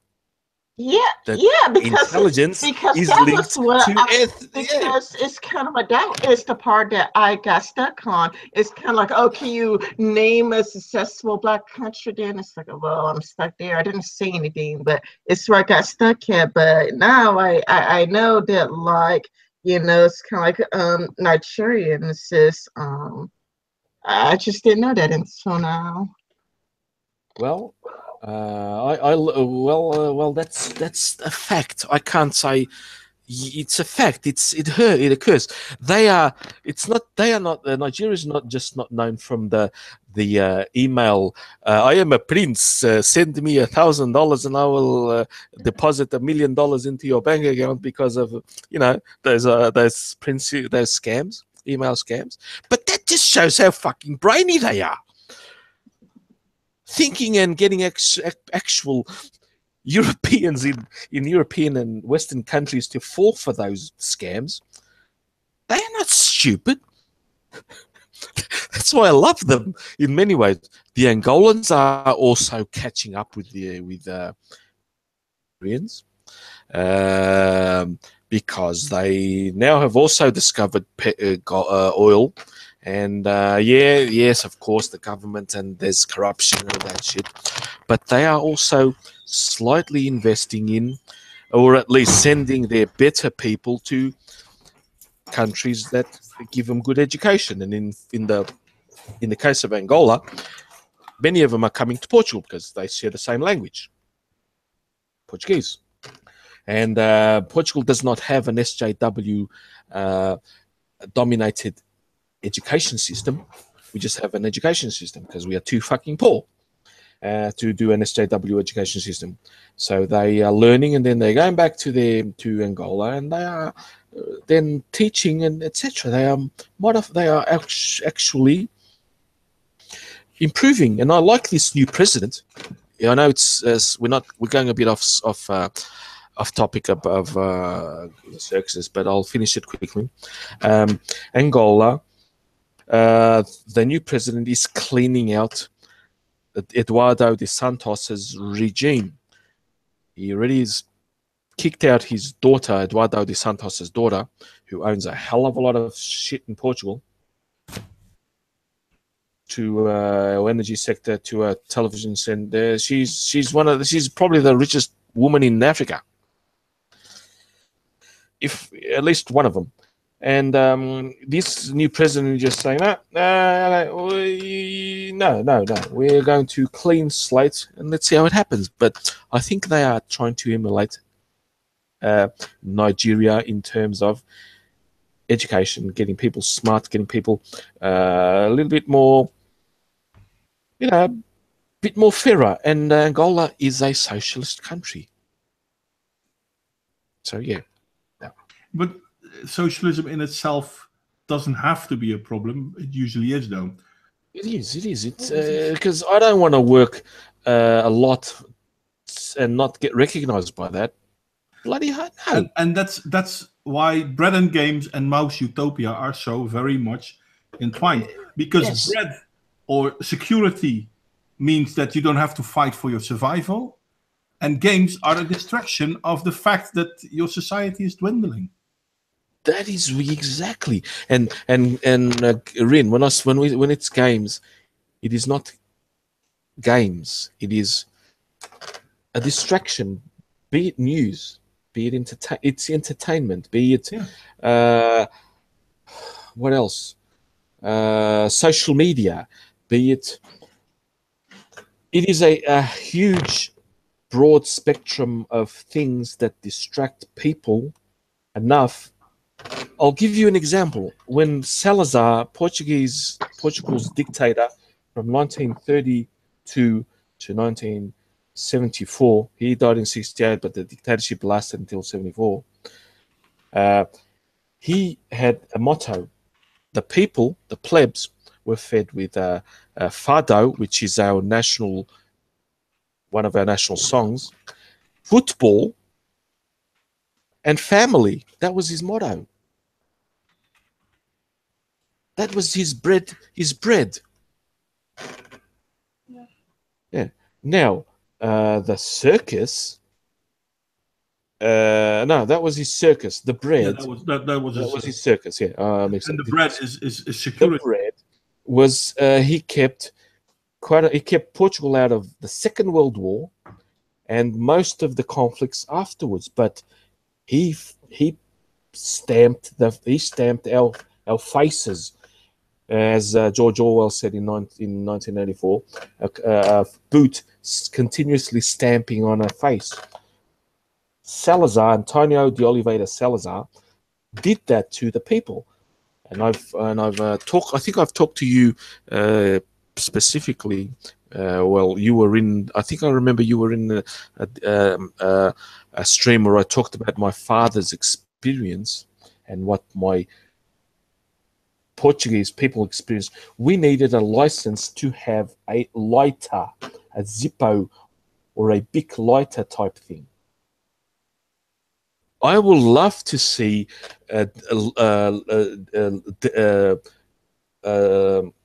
those Hollywood brats have that restriction on them. Whenever I see, oh, you're a fascist, or this and that, these brats these children have never actually seen or experienced a real fascist, let alone, like I've been posting on Twitter, smelt the fart of a fascist. Yeah, they don't know what fashion really is. I don't know what it is. My father was. I actually, it's a metaphor. I've actually smelt the fart of a fascism regime, because when I came firstly in 74, after our own revolution in 25th of April, I was here in June, and then in 79 again, we still had many of the laws still in place and many of the restrictions. We were still in a transitional phase. We only broke through the dictatorial regime, and that after about 82. We joined the European Union in 86. So you can see we had a huge amount of revolutionary period between 1974 and about 1981, 82. And it makes me mad when Antifa and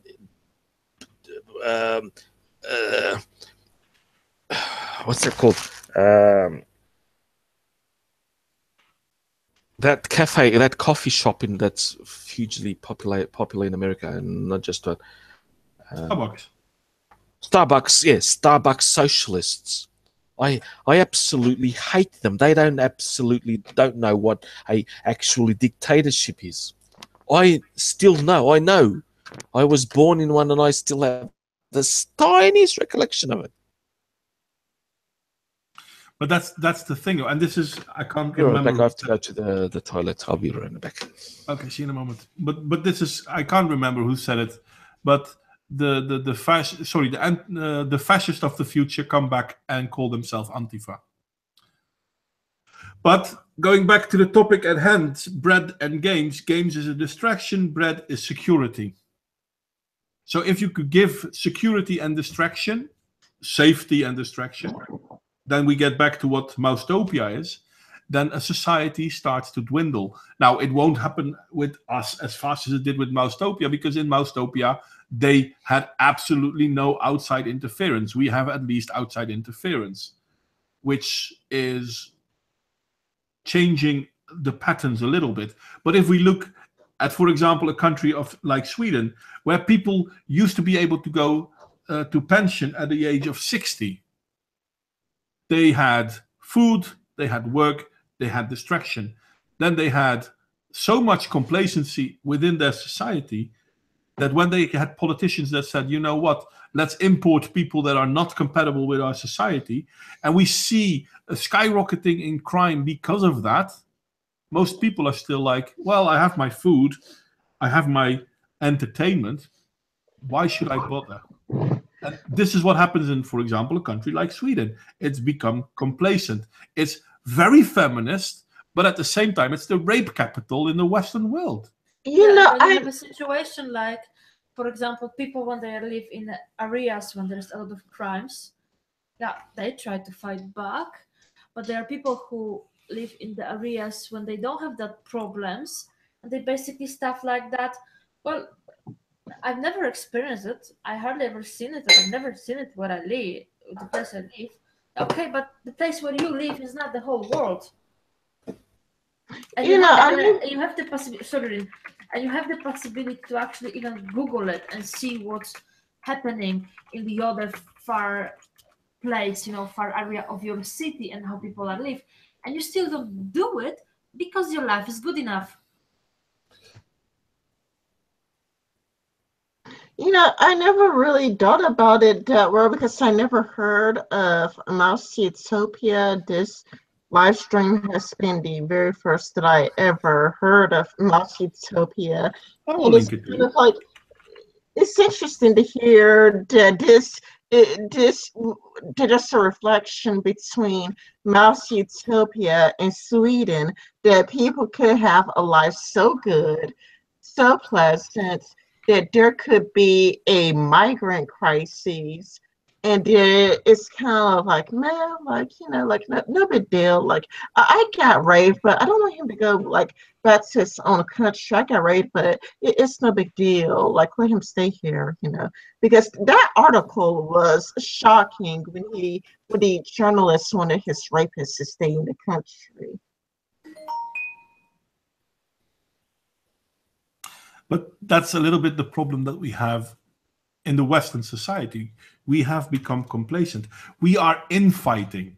We have feminists talking about how feminism is ruddy, brilliant, and the world needs more feminism, whilst at the same time, feminism doesn't care what they claim to care about, because this is what's happening in, for example, Sweden. We have black versus white dichotomy. Fair enough. We have race realists on one side. Sorry, but an identitarian is an identitarian, is an identitarian, is an identitarian. I can't care less for identitarians. And at the same time, I'm saying, if you're part of Western culture, you are welcome and you should be good and happy to be within Western culture because we can depend on each other. Funny enough, at heart, that also is identitarian. Oh, wait a minute. That's individualism. How is individualism identitarian?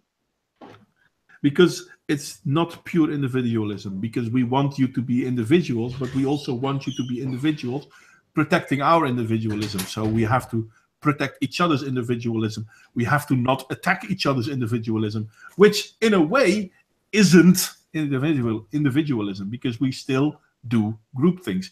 Rin, I like you. I invite you to my streams often. I don't always agree with you, but I know that on average we think alike. We might disagree on certain nuances, but I like the fact that we disagree on certain nuances because it creates a discussion. It creates something that we both can learn from.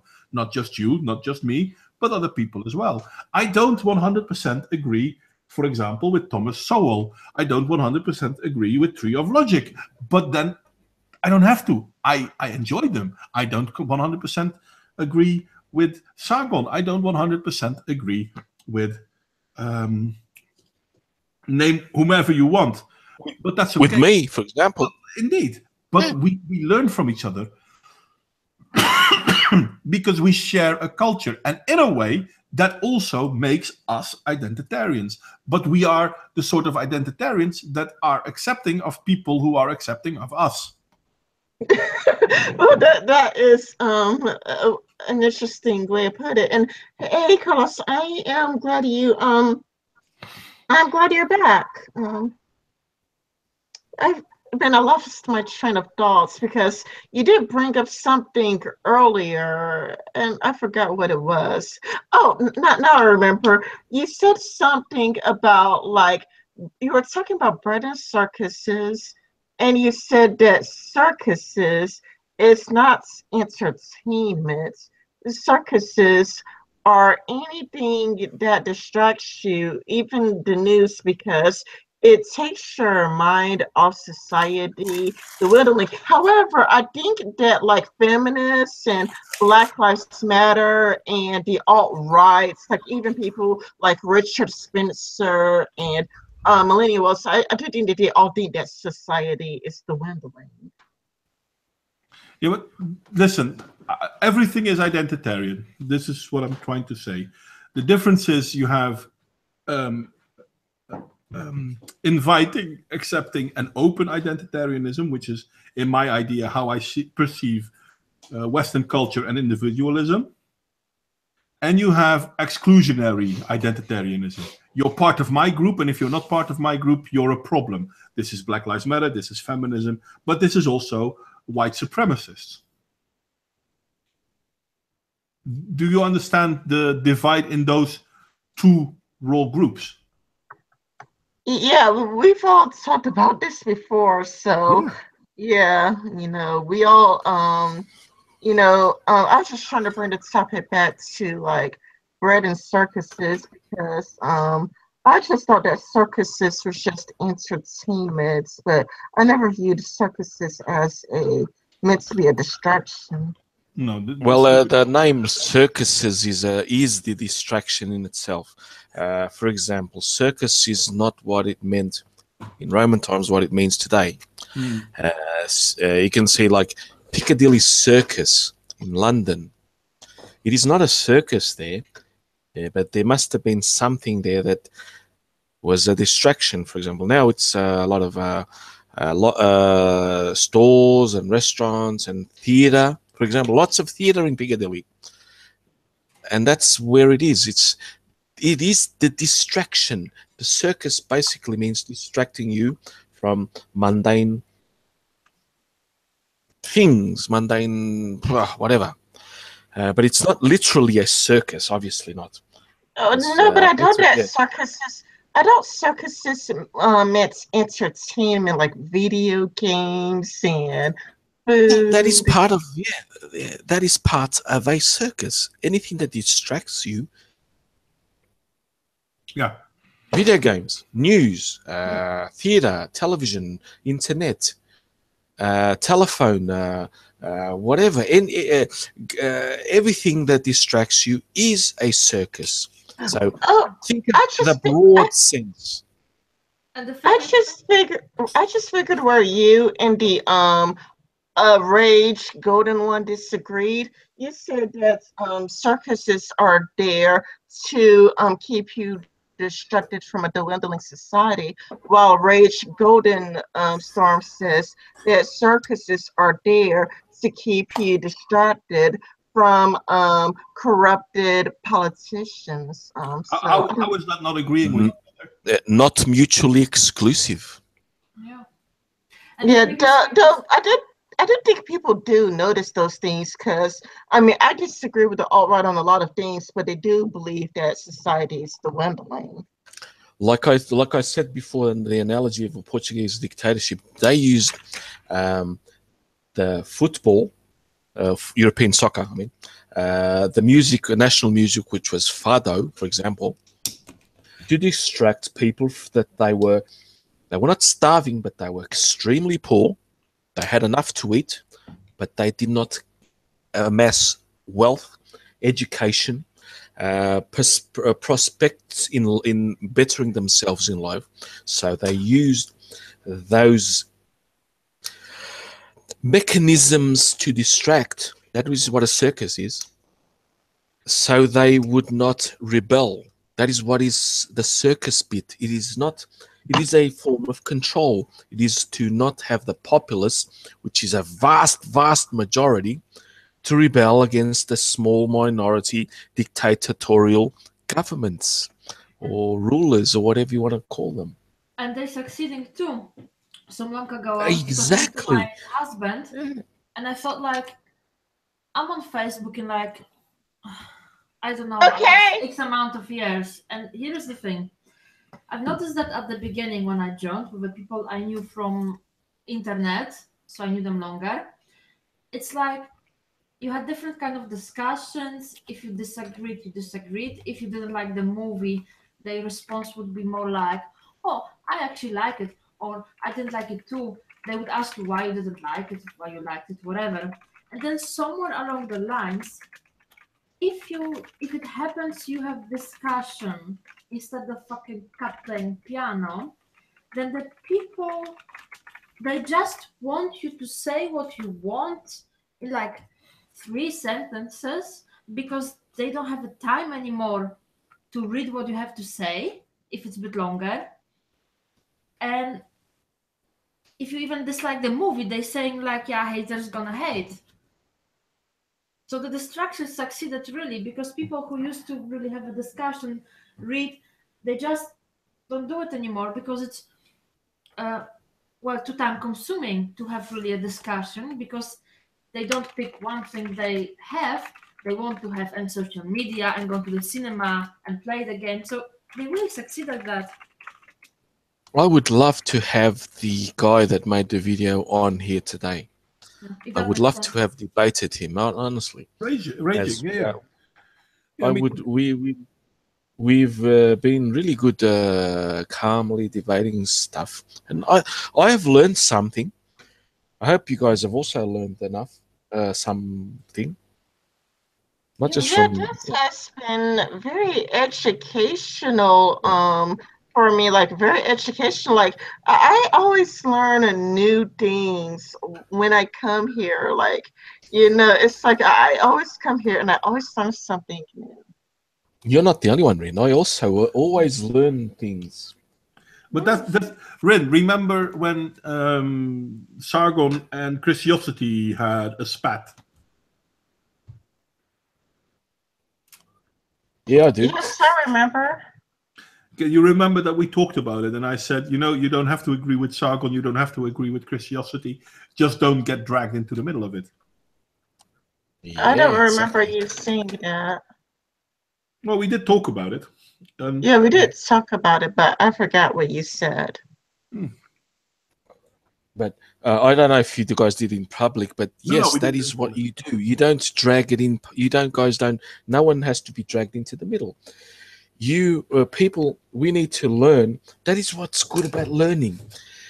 We have to. Yes, this person did a great point, but mostly I don't agree with her.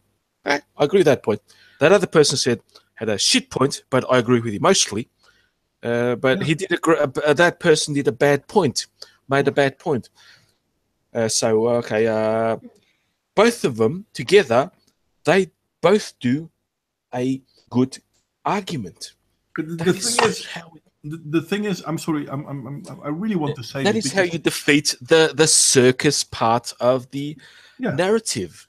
The thing is, and this is true for ideologies, politics, religion, philosophies, all of it. Most people align themselves with one, and then everything that comes out of that one is perceived as good, and everything that's out of the other is perceived as bad. Yes. Try to transcend that. Try to look at, okay, I'm mostly aligned to that person, but I can see that person makes mistakes. I can criticize that person, even though I mostly agree with him. This is also why I always ask for criticism on everything I make. Why? Not because I'm right, not because I'm afraid that I might be wrong, but because we need to be able to criticize each other. As soon as we stop doing that, as soon as we start blindly believing, we fail. This is what's wrong with BLM. This is what's wrong with feminism. This is what's wrong with right-wing extremism. This is what's wrong with nationalism. Leftism is that. Do you guys know? Haven't you guys noticed? Just a small point, Rin, and then I'll leave you. Haven't you guys noticed that there's no equivalency of the Roman? This is the bread part. Romans actually fed their population. Yeah. Capitalism is not really feeding their population, but neither is socialism. Well, communism. Socialism is trying to, depending on how far you go with socialism, though. No, but you need. No, it hasn't worked. All of the greatest famines in the 20th and 21st century have been in socialist countries. I'm not talking about Africa. That is environmental. Socialism and communism are the main cause of famine. Yeah, exactly. But in also the capitalist societies going even from the 18th century, when the Industrial Revolution occurred, that's when capitalism basically emerged. They have not been feeding the populace. They have not been providing the bread. The societies have not been providing the bread. There are charities, religious charities, private charities, etc., that have been, but the society itself, the Romans did, but no other society, even so-called the Muslims, which have that aspect in their tenets. Yeah, they still are able to do that. They don't do that. So there's no equivalency in the bread after the Romans. Not really. You're correct. But what we see in communism and socialism is that they still try to give a man a fish, whereas in capitalism, they give them the rod. Yeah, they try to teach you how to fish and give. And who eats more? The one with the rod. Thank you. But that's the thing, and that's why it's so important that our society always need to recognize. Okay, there are plenty of things that we can lay back on. There are plenty of things we can relax on, but we need to keep moving forward. We're like a shark in this. As soon as we stop swimming forward, we die. Can I just answer, John? Yeah, sure. No, of course. Yeah. We do now, yes, because of a mix of socialism and capitalism that allows us to, but it's still not the same. We don't use the John. We don't use the bread to distract, and it's still. But also, it's not just we feed them. The earth, except for a few pinpoints, like I said before, are so affluent now. Today, we can't even compare our affluence. Poorest person today is richer than the most poorest person was 70 years ago. Exactly. So we cannot compare those same things. Yes, I agree with you completely. We do feed our poor. Absolutely no debate there, and I will shut down any debate that say no, we do feed our poor. Yes, we do. But now compare our most poorest, downtrodden person in the most despotic country on earth. They are still more affluent than the most poor person was 70 years ago, because they can survive. They have medicine. They have modern medicine that are given to them by NGOs. They have so many factors allow them to be much better than they were 70 years ago. In World War II, the society that had World War II, for example, and to point it out. I could be completely wrong, but anyone that points me that says I am wrong, I will accept it. They just provide the evidence. But I have seen the evidence. All the evidence shows, United Nations data shows that everybody on earth, every person on earth is more affluent than they were 70 years ago, 100 years ago, for example. So yes. Next. Sorry about that. I had to No, not sorry at all, because I had to John, I absolutely love that guy. He's awesome. He is, and he's it awesome. all still ties And together. I hope he sees what I mean, because I agree with him. Yes, but that's the thing. Even within capitalism, we try not to get people to die of starvation. Yes, but exactly. at the same time, we want people to participate. If you sit back and wait for handouts, then capitalism dies. Unfortunately, though, and this is where a lot of people make the mistake, we do not live in a capitalistic world. There is no capitalism in this world anymore because of plutocracy, which is a problem in itself, because plutocracy fucks us up even more. Now, it's still better than socialism and communism, but not by much. Just to finish that, yes, I agree with you, John. I saw your point. I hope I try to explain all of the possibilities. I did see your point, yes.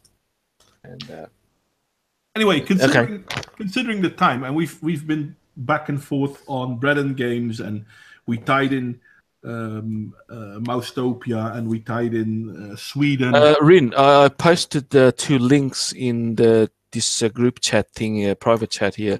That's what I found about what the Mouse Utopia experiment is about.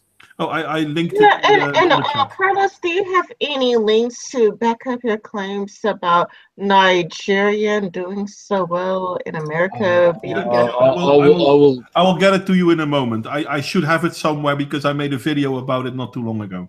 Yeah, I can also send you as soon as we finish this. It's not hard to find, actually. But if Modwain can do it, yeah, just hang out after stream, and I will set you up. Yeah. So that is why I love. That is why I absolutely laugh at not just racial identitarians, but especially racial identitarians, that they are so wrong. Yeah. When you get a huge group statistically that say no, we are like that. The people that you say that they are top. Look at us. Many Bachelor of Arts degrees, as many engineering degrees, as many as so on. Look at us. Are you ignoring us? Why? Because we destroy your narrative? That is why I will say we are one race. There is not many races. We are one race. There are many ethnicities, though. Yeah, you just need the environment. Of course, there are some genetic factors, but they potentials. We didn't dominate this planet, Homo sapiens sapiens, which we are, the subspecies of Homo sapiens, which the other subspecies of Homo sapiens are Homo sapiens neanderthalensis and Homo sapiens denisovians, and even there's a fourth one, which we have not yet identified, but we know from genetic data that he is totally different from the other three, including us. Now, if we Homo sapiens sapiens manage to outcompete out everything the other cousins, the other races, the real races that were on Earth, it is because we are one race. We are all the same. Doesn't matter if we are taller, darker, lighter, etc. We are still the same. Do you see what I know? You see what I mean, Rin. I've said this so many times to you, sweetie. Yeah. I hope I don't become boring, but that's me. That's my position. What I was thinking though was I would love to see you.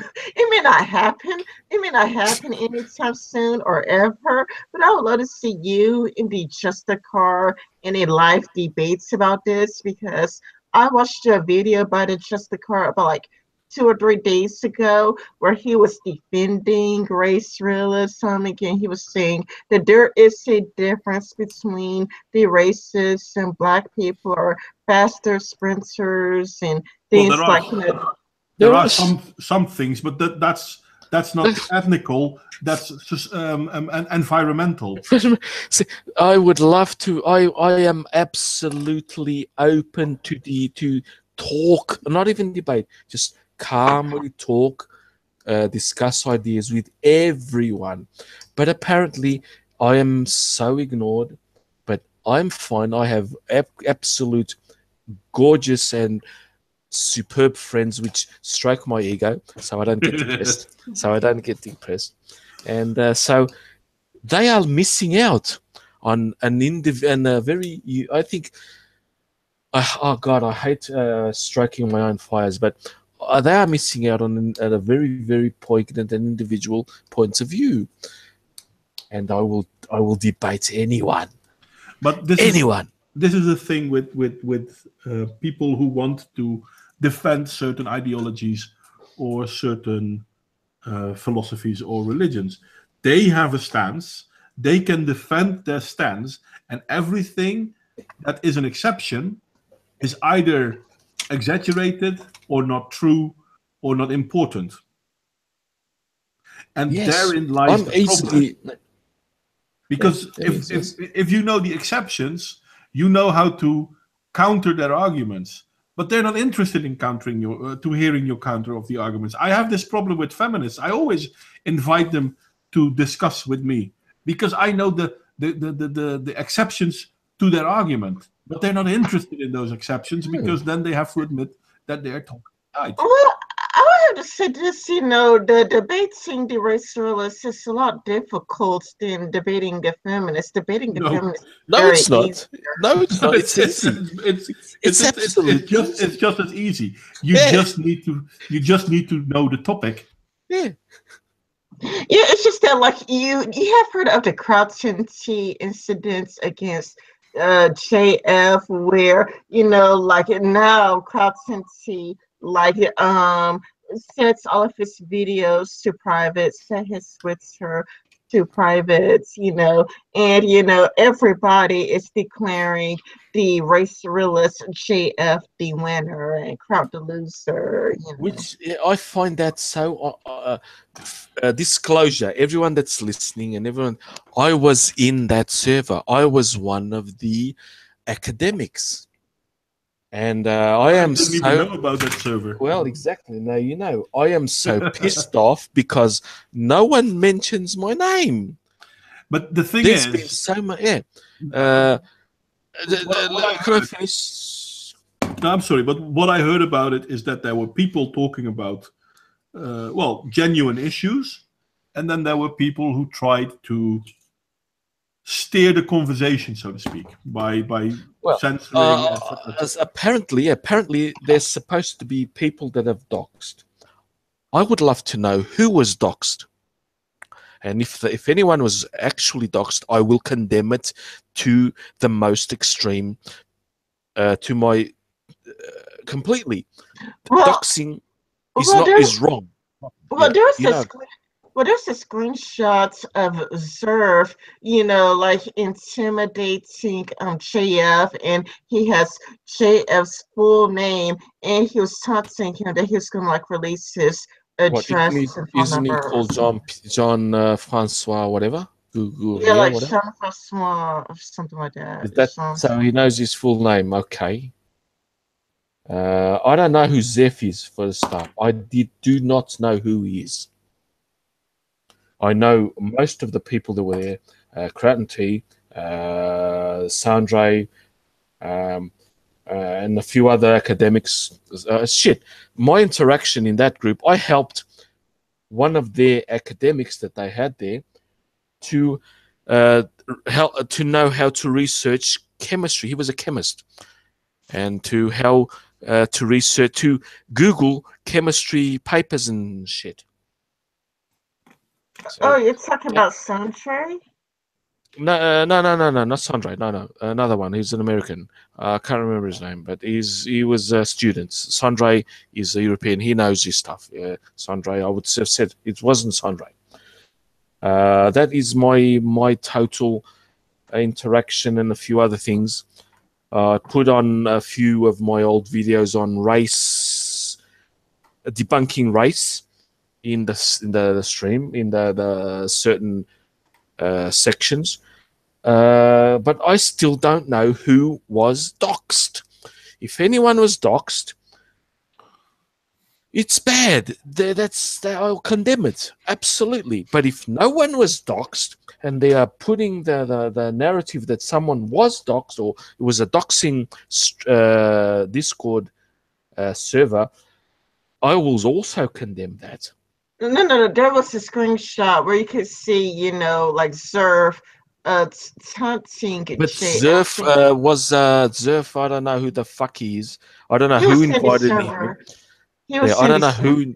Yeah, I know he was in the server, but when I was actually talking, in a few of times I talked, I'd never seen him. I don't know if he came in late, early. I don't know. I was one of the first to get in that server. So I don't know who invited him. I don't know who the fuck invited Edgy Sphinx in. Which is kind of funny because I thought crowd didn't like him. Exactly. I don't know who the fuck. It was a total clusterfuck. It was children again. Bloody children trying to be adults. I don't deal with drama. I get entertainment from drama. I laugh my head off at drama, and I hope there's more drama in Twitter every time because it helps me pass my time when I'm at work. But Jesus, drama to me is children having a hissy fit. No, and it distracted from the actual real science. Firstly, there are no human races alive. You can't prove that there are human races alive because it's been settled, like the theory of gravity has been settled, and other actual scientific theories. If they want to prove that they are right, let them make scientific. Let them make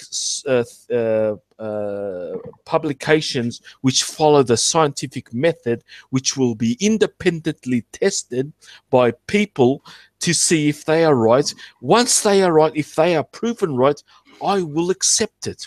That's how easy I am. I will accept evidence, facts. Show me the fact. That's it.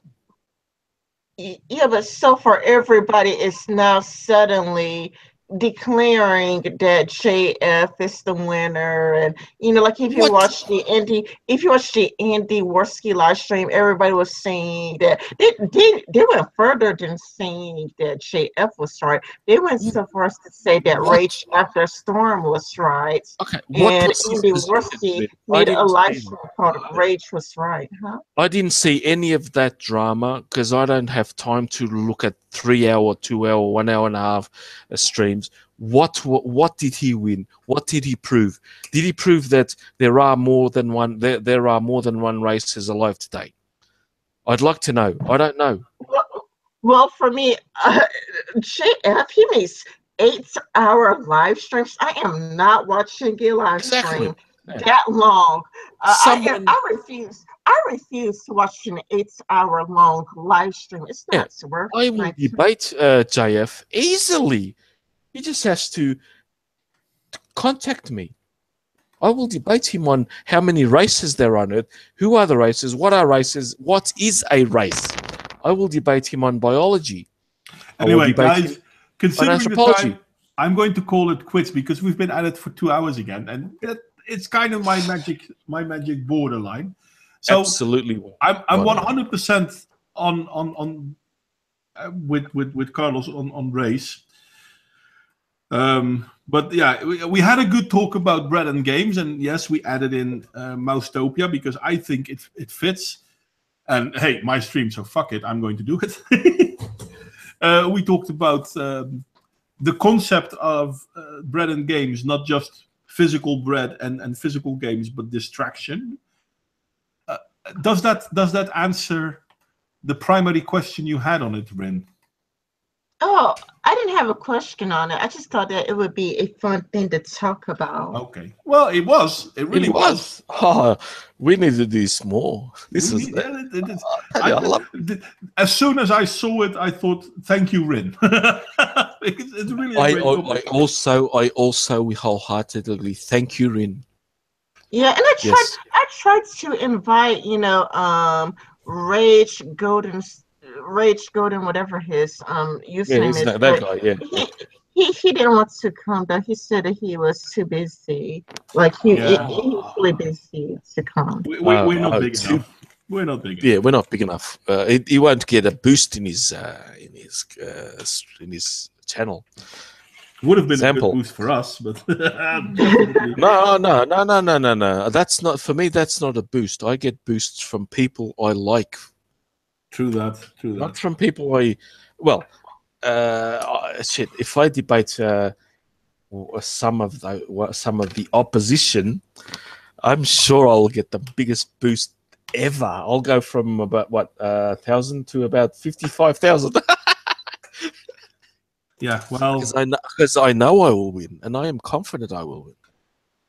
True that. Well, you are very knowledgeable, my friend. You really are. No, I've learned from the best debaters in the world, Portuguese, after soccer match commentators.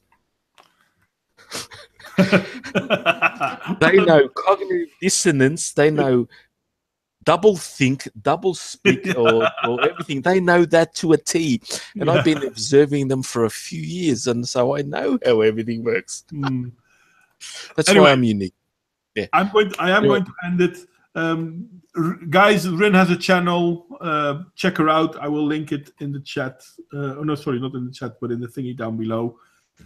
Carlos has a channel. I will put that down below as well. Short Story doesn't have a channel yet, but who knows? Maybe she will make one soon. Yes. Rin, any last words? I have a new video coming out to tomorrow.